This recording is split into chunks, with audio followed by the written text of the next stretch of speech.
This is Rock and Vole by Jennifer Sattler.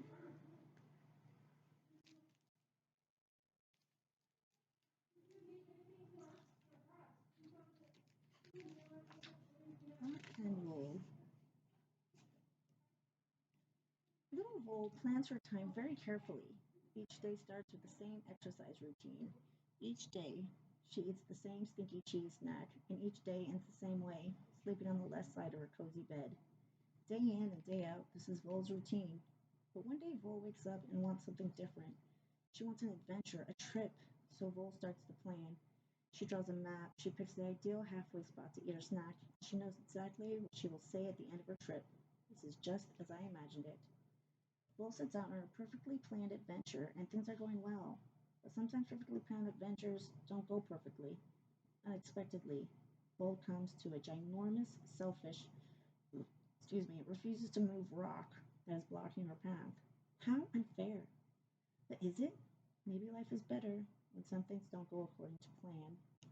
From the author and illustrator of One Red Sock comes a sweet story about learning to manage expectations. Rock and Vole. Vole began each day with some light stretching, followed by exactly 7 minutes of exercise. Each day at snack time, she would eat one slice of pumpernickel bread with 2 pieces of stinky cheese and 12 raisins. Each day ended the same way, with a long, comfortable sleep on the left side of the bed. But one morning, Vole woke up wanting something different. She wanted an adventure. She started to make up a plan. She drew a map. She picked a spot exactly halfway to stop for her snack of stinky cheese and raisins on pumpernickel. And at the end of her journey, she planned to celebrate her adventures and say, "This is just as I imagined it." The next morning, Vole was on her way.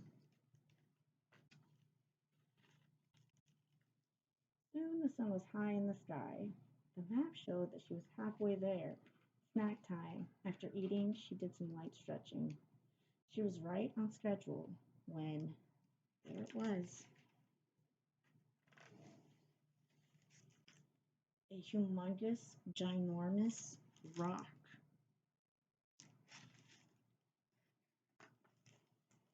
What? This should not be here. There is no ginormous rock on my map. Look at this map. Do you see any humongous rocks? The rock was silent, seemed to be ignoring her.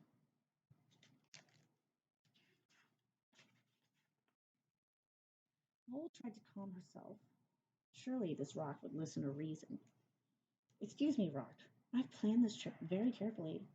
As you can see, you don't belong here. I'm sure you understand." The rock just sat there. She tried another way. "Pretty please, Rock, could you just do me a teeny weeny favor and go sit somewhere else?" The rock did not move. Vole was losing her patience.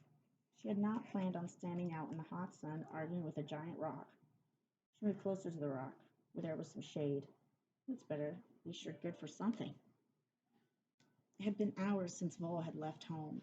She should have been at the end of her journey by now, not stuck somewhere in between. "Stop looking at me like that. You ruined everything." Rock. The rock was silent, listening. "See, I had a perfect plan. I was going to go on an adventure.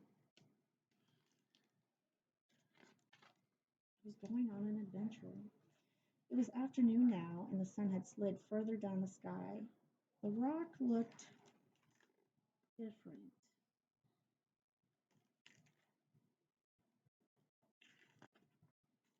Vole whispered, "Can I take a picture?" Hold still. Say, "Stinky cheese." Vole looked at the picture of her and the rock.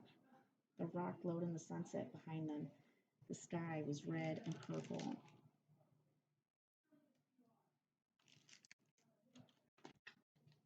She snuggled up close to the warm rock. Using her crayons, she made a few changes to her map.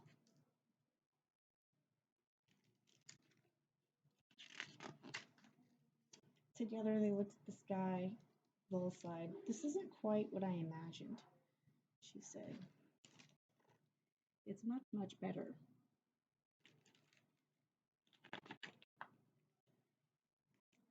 Jennifer Sattler is an award-winning author and illustrator of numerous children's picture books, including One Red Sock, Bully, Sylvie, and the Pig's Kahuna in the Chicken Pug series, as well as the board books Dirty Birdies, Jungle Gym, Bundle Up, Oink Oink, Moo, Cock-a-Doodle Doo.